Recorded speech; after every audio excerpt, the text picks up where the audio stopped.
They did it. The Spurs are the 5-time NBA champions, and this is just like, I'm still at a loss for words. Help me out here, San Antonio fans. We're champions. NBA champions once again. Welcome to the Spurs Roundtable, powered by Project Spurs. I am your host, Jeff Garcia, and alongside of me is Madeline Mendoza, Chelsea Torres, and Steven Anderson. 5-time champions. Of course, you know, come the victors, come the questions. What to do now as the offseason begins? I guess mainly, guys, we're going to start off with Patty Mills and Boris Diaw. Those are pretty much been on the lips of Spurs fans. They are unrestricted free agents. They're available to go to any team they want. But the question is, why would they stay? Why would San Antonio want them? Would they leave? Let's start off with Patty Mills. Steven, Patty Mills was extraordinary in this postseason run, nailing threes, doing all he needs to do is a good quality backup point guard. Why should he stay? Well, I mean, you mentioned it right off the top. He is the first true point guard the Spurs have had in quite some time. I mean, he lost a lot of weight. And the results were 17 points and a very, very, very good Game 5. Why should he stay is because if you think about it, the only real teams that can jump out and offer more money than the Spurs can are below 500 teams. Right. And if it's about winning a championship, he'll stay. What about the allure of starting, though? I mean, you look at New York. New York has been pretty much the biggest suitor so far, reportedly, that wants him to come. Chelsea, you know, the allure of starting, big city like New York, market size, pay raise. Yeah, that's tempting for an NBA player, isn't it? I think money being a huge factor, that could definitely cause him to leave San Antonio. However, I would hope that he would stay. I think everybody does.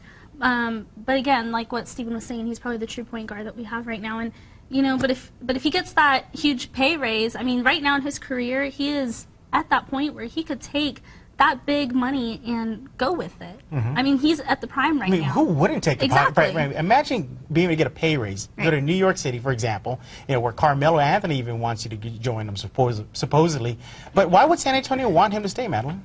I think Patty Mills, along with Diaw, have become part of their system.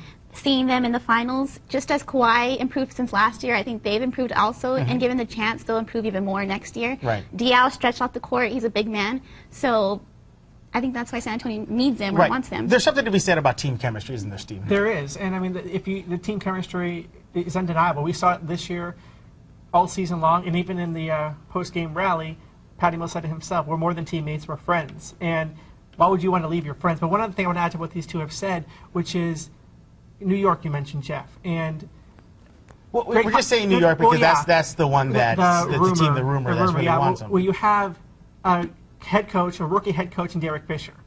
You have probably the best coach of the decade in Greg Popovich in the Spurs. Why would Patty Mills want to go leave a coach like Pop to go to a rookie head coach when you don't even know what your role would be? Even if it is a starting job, how effective would he be in that environment? It's a completely new environment for him. Well, you know, Madeline, you also got to factor this. The Spurs do have a viable point guard still on that bench, Cory Joseph. Right. He's just been biding his time, playing in Austin, doing what he has to do. He's being a pro about it. He hasn't been really complaining about minutes. Right. If Patty Mills leaves, Cory Joseph is there. To step up. Yeah. And then seeing his just strength against Ibaka was pretty, I think it surprised everybody. I think he has more of that in him given the chance. So could be good. Right. You know, there is Boris Diaw. He is a free agent as well.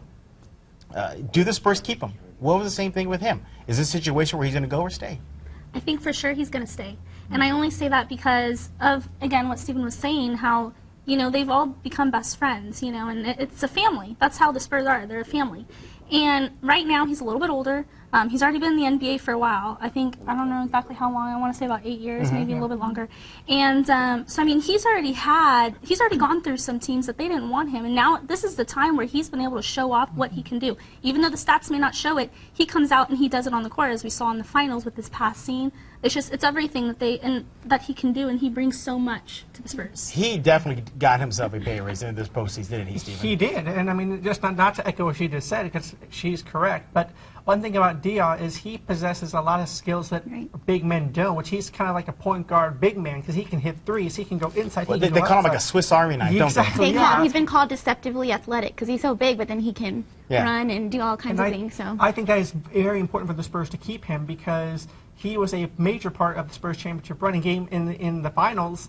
He started the majority of those games, and look at the results. I mean, they can spread the floor where, as we saw with Matt Bonner a couple years ago, he did. And Chelsea, what about that whole factor about Tony Parker? Tony, his countryman, is there. That has to be a big allure for him to stay as well. Again, going off with the best friends, the family. And I think that's why Boris, if anybody, will stay for sure. I honestly don't think he even has it down in his mind that he's going to be leaving.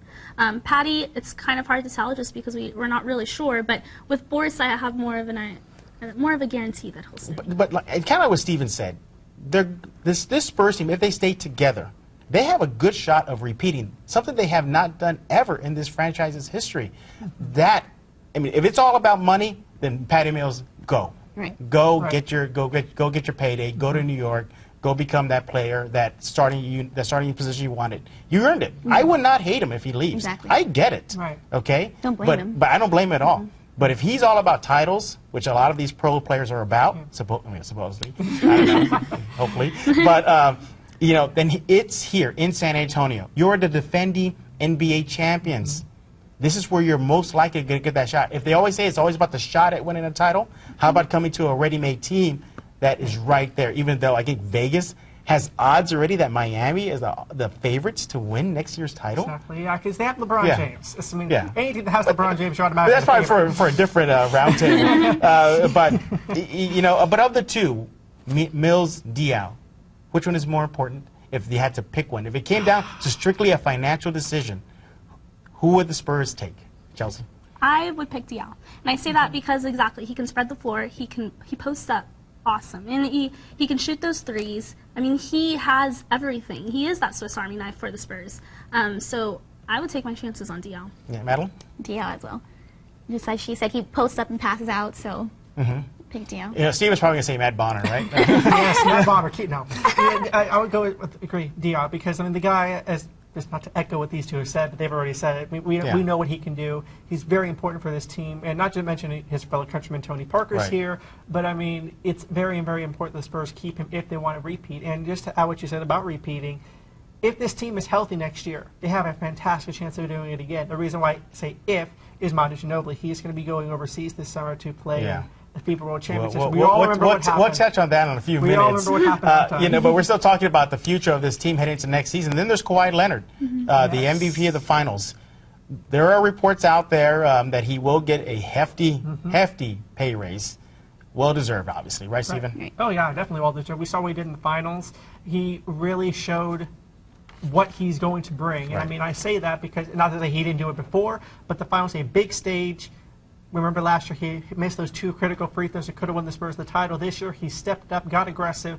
He earned that MVP in the finals, and he deserves a pay raise 100%. Madeline, is Kawhi pretty much the cornerstone of this future of the franchise? I believe so. I believe he's the future. I mean, he just came back, like Steven said, with all this drive since last year, from going from everybody kind of, well, Kawhi missed the two free throws to being the MVP. That's a huge difference. Right. So I think he is the cornerstone. Chelsea?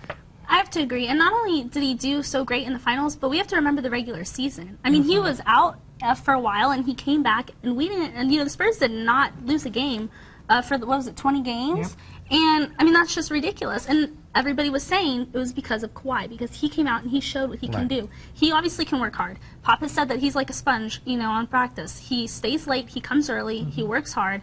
He is the future of the Spurs, and Pop knows it, and I'm pretty sure the whole organization knows I think the sentiment, though, from the exit interviews from the final media day is this team has a 95% chance, somebody said, I think it was Manu did, of coming back intact.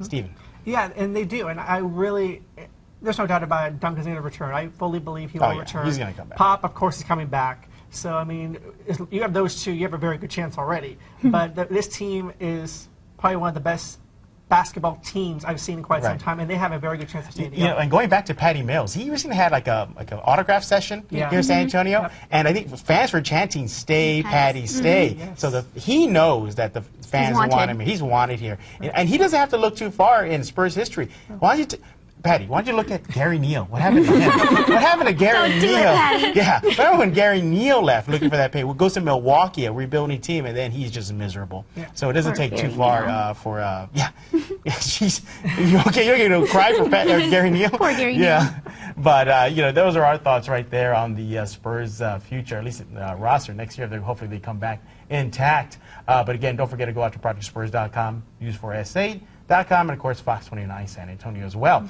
We're not quite done with this roundtable yet, but as Stephen mentioned, Manu Ginobili did announce that he will be playing for Team Argentina this summer. A lot of San Antonio Spurs fans are very upset at this decision. Take a deep breath. Yeah, they need to take a deep breath. They do not like this. He's older. He's going to run the risk of injury. He just came off a grueling long NBA season, postseason as well. He made his decision. He's going to He's going to Spain. I'm sorry. He's going to be playing in Spain at the FIBA World Tournament. Chelsea, right away, what were your first thoughts? It's a little scary. Of course, I agree with all the Spurs fans. It's hard. We don't want to risk that injury. He is older. He played awesome in the finals, but you have to think about the future now. The Spurs are thinking about next year. And I think the Spurs can come back and win another one as long as the big three play at the level of play that they've been playing. And with Manu being, in the summer league, that's going to be hard because he's going to be a little bit more tired. Right. And Madeline, he has to go to training camp soon. Right. And this tournament is out in Spain. There's the travel factor, there's the jet lag, and then there's finishing the tournament. Right. And then you got training camp already coming up. And their media stuff as well. Yeah, and their media stuff too. So, Madeline, do you agree with this decision? I mean, if I could tell him yes or no, I'd tell him no, but he's going to do whatever he wants. Right. I wish he wouldn't, but I don't agree. A lot of Spurs fans are throwing this word around, loyalty. Yeah. Where is your loyalty to the Spurs? Where is this? And you're showing loyalty to Team Argentina. You need to take the time to rest. But Manu's always been very vocal about this.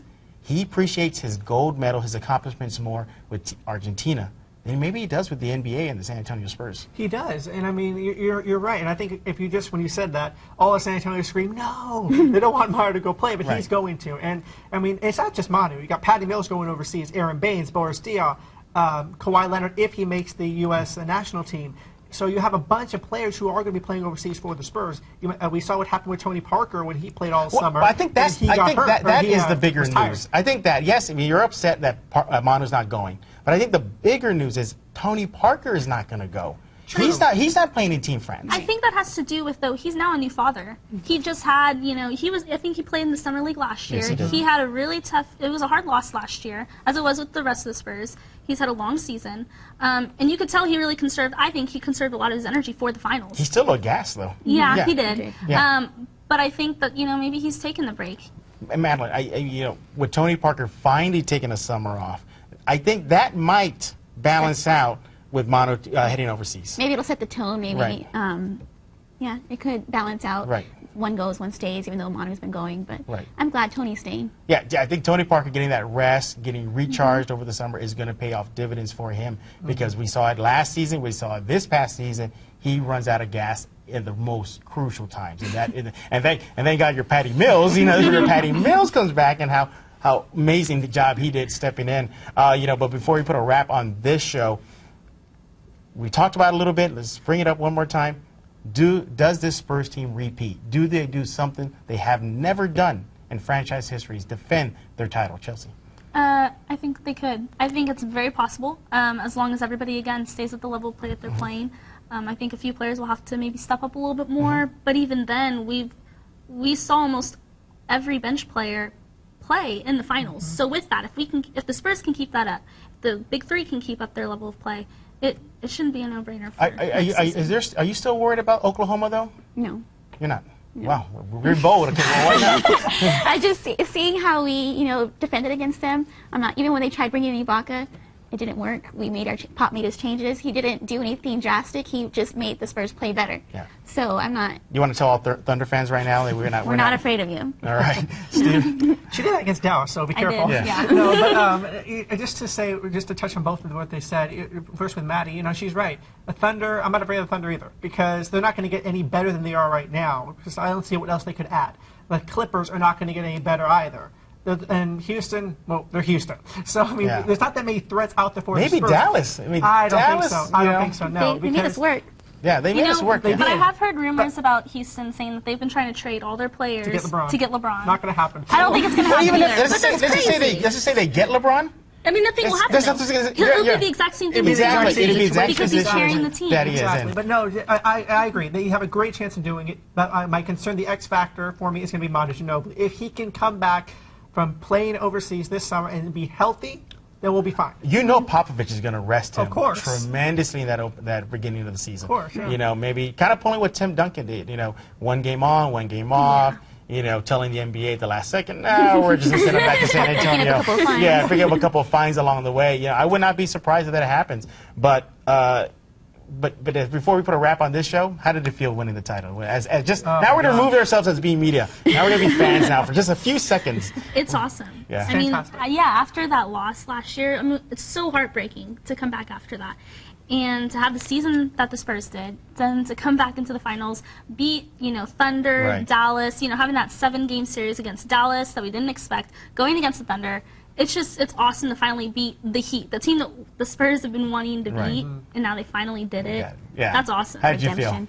I had no words. I think Q said that Yeah. on his Facebook. He's tweeted, but at the end he had no words. He was just so Yeah. happy, and I shared the same sentiment. I hugged my mom. I screamed. I cried. Yeah. So Steven was upset because Miami lost. And you're rooting for Miami the whole Yes. time, right? So sad. No, I mean, it was fantastic to see the Spurs finally do what Yeah. they should have done last year. And Yeah. I mean, in a way, I think the way they lost Game 6 and Game 7, a heartbreaking. That was how it was supposed to Right. be. They I hear needed you. that to kind of kickstart them, and to do it against Miami is Yeah. fantastic. Well, I was actually in the championship locker room afterwards, and that was I would never forget that experience. It was just festive. Everybody was just cheering one another. Cory Joseph poured a champagne down my back. I saw Marco Mello in tears, just crying Yeah. that he won the title. It was just something I will never forget, and it's a city will never forget. And Tony Parker said after the parade was done, he said this was the sweetest. So I think that's how we're going to end up this show, on the sweetest note. Sweet San Antonio. Sweet San Antonio. So again, congratulations, San Antonio. You are the 2014 NBA champions. But don't forget to go out to ProjectSpurs.com and of course News 4 San Antonio, as well as Fox 29 San Antonio. Leave all your thoughts on the championship season, and don't go anywhere because we have plenty of coverage in the off season. So for these guys, for these knuckleheads right here, I'm Jeff Garcia. Thanks again for watching this episode of the Spurs Roundtable. Did you read your emails? yes. Okay, good, because you never read your emails.